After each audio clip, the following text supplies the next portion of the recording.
السلام علیکم ورحمۃ اللہ تعالی وبرکاتہ۔ اللہ کے فضل و کرم سے آج کو جو ہے 6 پارے مکمل ہو چکے ہیں الحمدللہ۔ نحمدہ ونصلی علی رسولہ الکریم، اما بعد۔ آج سب سے پہلے میں وہ چیزیں ذکر کرنا چاہ رہا ہوں جو ہم ہر سال ان کے بارے میں بتاتے ہیں کہ جب کبھی بھی یہ رمضان آتا ہے یا پھر نارمل دنوں میں جب ہم اپنی زندگی گزارتے ہیں، ان تمام چیزوں کو اپنے ذہن میں رکھ کر کامہ کرنا، ذرے کرنے کے رہتے ذرے کامہ نہیں کرنے کے رہتے۔ جیسے مثال کے طور پہ اذان ہوتی رہتی، اس ٹائم پہ بات کر سکتے کیا ہم نہیں کرنا چاہیے۔ اس ٹائم پہ اگر کوئی سامنے سے دکھ گئے تو کیا ان کو سلام کرنا چاہیے؟ ہمارے کو نہیں کرنا چاہیے۔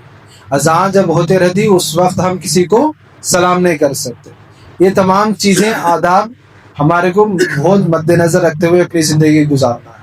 ہر سال ہم اس کو ذکر کرتے لیکن ایک کان سے سن کے ایک کان سے چھوڑ دے رہے ہیں ہم لوگ۔ اس بار یاد رکھیں گے انشاءاللہ۔ چلیے دوبارہ سے ذکر کر دیتے ہیں۔ سب سے پہلے جب کبھی بھی انسان ایک عبادت میں آلریڈی مصروف ہے، اس کے اوپر ایک اور عبادت نہیں ڈالی جاتی۔ جیسے اذان ہو رہی ہے، انسان کا اذان سن رہا ہے، وہ قسم کی عبادت ہے، اسی پہ پھر سلام کرنا وہ ایک عبادت، ویسا نہیں کرنا چاہیے۔ اب مسجد میں نماز پڑھ رہے ہیں، اقامت دے کے امام صاحب نماز پڑھا رہے ہیں، آتے کہ السلام علیکم بول کے زور سے بولتے، کیا نہیں بولنا چاہیے؟ کئی کو آلریڈی نماز چل رہی ہے، اندر لوگوں کی نماز میں جو ہے خلل پیدا ہو جاتی، اسی لیے یہاں پہ سلام نہیں کرنا چاہیے۔ آپ کہیں سے آئے، گھر میں دیکھے کوئی پڑھ لیتے بیٹھے ہوئے قرآن پاک پڑھ رہے ہیں تو کیا جا کے ان کو سلام، ان کے منہ میں جا کے سلام کرتے؟ ایسا نہیں کرنا چاہیے۔ کیوں؟ انہوں آلریڈی ایک عبادت میں مشغول ہے، تلاوت کر رہے ہیں۔ اور کھانا کھاتے وقت، کھانا بھی ہم کھانا کھاتے نا، دوپہر میں، شام میں، کبھی بھی کھانا کھاتے وقت جیسے گھر میں گئے، اگر کسی کو دیکھے کہ انہوں کھانا کھا رہے ہیں، اور کھانا کھانے والے مسلمان سب سے پہلے کیا بولتے؟ بسم اللہ والا برکت اللہ بول کے کھاتے۔ اب بسم اللہ بول کے شروع کر کے کھانے کے بعد میں کیا ہو گئی؟ وہ بھی ایک قسم کی عبادت ہو گئی۔ تو وہاں پر بھی کیا ہے؟ سلام نہیں کرنا چاہیے۔ اور کوئی بیت الخلاء میں گئے ہوئے، بیت الخلاء سے نہ سلام کا جواب دینا، نہ وہاں سے سلام کرنا۔ اور یہ کس نے اب فون بھی لے کے ہو جاتے ہیں، فون لے جا کو، ارے فون کر جاتے ہو، فون اٹھا کو السلام علیکم وہاں بولتے، کیا نہیں بولنا چاہیے؟ پہلی بات تو وہاں پہ بات ہی نہیں کرنا، فون نہیں لگے تو ابھی بہتر ہے، باہر رکھے گا تو ابھی بہتر ہے، لیکن فون میں میسج کر لیتے، فون کر لیتے، باتیں کر لیتے، بالکل نہیں رہنا چاہیے۔ اور آخری مقام جہاں پہ سلام نہیں کرنا چاہیے وہ میت کے گھر میں۔ اب جن کے گھر میں ابھی میت ہوئی رہتی، میت ابھی باہر نہیں گئی ہے، ابھی انتقال ہو کے میت ابھی جو مردہ ہے ابھی گھر میں ہی ہے، ابھی لے جا کے تدفین نہیں کرے ہیں، تو ایسے دفن نہیں کرے ابھی، ایسے ٹائم پہ ایسے گھر میں جب داخل ہوئے تو اس ٹائم پہ چند لمحات کے واسطے، وہ جب تک میت واپس گھر میں نہیں چلے جائے، مطلب قبرستان میں جا کر دفن نہ کر دیا جائے، تب تک وہ گھر میں سلام نہیں کرنا چاہیے۔ یاد رہیں گا انشاءاللہ یہ اس بار کہ کیا کیا مقامات ہے جہاں پہ اذان میں بات نہیں کرنا چاہیے، سلام نہیں کرنا چاہیے۔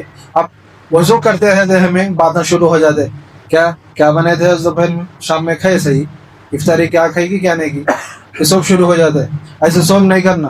جب ہمیں وضو کرتے رہتے، فرشتے جو ہے ہمارے سر کے اوپر 4 فرشتے چادر پکڑنے کو ٹھہرتے، ہم جیسا جیسا 1-2 بار باتیں کرتے گئے، ایک فرشتہ چھوڑ کو چلے جاتا۔ جیسے ہی وہ فرشتے چھوڑ کو چلے گئے، آسمان سے کیا تو بلا بجلی کڑکی سمجھو نکل لیتا انہیں اسی وقت میں۔ تو کیا ہے؟ فرشتے ہماری حفاظت کرتے رہتے اس وقت جب ہم وضو کرتے ہیں۔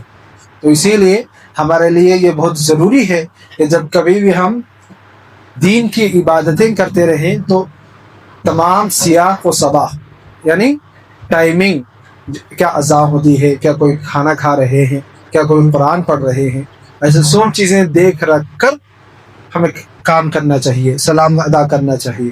اور خاص طور پر بات آج دعوت میں تھی تو یاد آئی تو بول دیا میں، اکثر ہم دعوتوں میں دہی کی چٹنی کچمبر رکھتے، کھائیے آپ بالکل، لیکن پیاز نہ کو کھائیے۔ کیوں بولے تو ہم پیاز کھا کے نماز پڑھنے کے واسطے آتے، جب انسان کے منہ سے وہ کچی پیاز کی بدبو آتی تو فرشتے بالکل قریب نہیں آتے ہمارے پاس، اور جب فرشتے قریب نہیں ہے سمجھو نماز بھی ہماری نہیں ہوتی۔ صرف فرشتے آنا مقصد نہیں ہے، لیکن انسان کے منہ سے جب بدبو آ جائے وہ نماز قابل قبول نہیں ہے۔ کیا نماز قبول نہیں ہو سکتی؟ 100% گارنٹی کہ آپ سب بولے تو واللہ اعلم بالصواب، اللہ بہتر جانے، لیکن بہتر یہ ہے کہ ہم پیاز نماز سے پہلے نہ کھائیں۔ آپ گھر کو جا کے الحمدللہ ہونا ہے تو کھا کے سو جائیے آپ، لیکن جب کبھی بھی ہمیں نماز ادا کرنی ہو تو ایسے اوقات میں پیاز بالکل نہیں کھانا چاہیے۔ کچی پیاز، پھر بنی ہوئی تلی ہوئی پیاز کھا سکتے ہیں آپ، اس میں بدبو نہیں آتی۔ اور جب ہم نماز ادا کرتے رہتے، نماز میں جمائی آ گئی، جمائی مطلب ایسا منہ کھل جانا نیند کی وجہ سے، تو کیا نماز میں استغفر اللہ بول دیتے؟ نہیں بولنا چاہیے۔ کیوں؟ نماز آلریڈی ایک عبادت ہے، وہ استغفر اللہ بولنا بھی وہ بھی ایک قسم کا ذکر ہے، ذکر عبادت ہو گیا۔ تو نماز میں جب ہم بڑی والی عبادت جو نماز ہے اس کے اندر جب مصروف ہے تو اس وقت میں کوئی اور عبادت اس کے اندر نہیں لانا چاہیے۔ جب آپ اگر استغفر اللہ یعنی بولے تو ٹھیک ہے، تو الحمدللہ، اگرچہ کہ یہ کلمات ذکر کے ہیں، اگرچہ کہ یہ کلمات ان مقامات پر بولنے کے ضرور ہیں، لیکن وہ ٹائمنگ جو ہے بالکل غلط ہے، یہ بولنے کی وجہ سے آپ کی نماز ٹوٹ جا بھی سکتی۔ ٹھیک ہے، ان تمام چیزوں کو ذہن میں رکھیں، ان تمام چیزوں کو ذہن میں رکھتے ہوئے اپنی زندگیوں کو گزاریں۔